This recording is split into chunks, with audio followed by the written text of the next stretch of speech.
Halo, di video ini saya akan menunjukkan cara mengubah urutan pintasan di pusat perintah ini pada ASUS ROG Ally.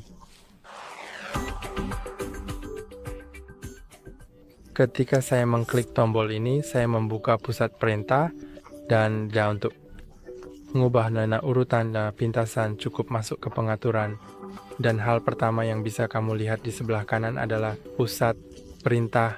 Kamu bisa menghapus sesuatu dengan mengklik X untuk menghapusnya, atau kamu bisa klik tambah dan pilih apa yang ingin kamu tambahkan.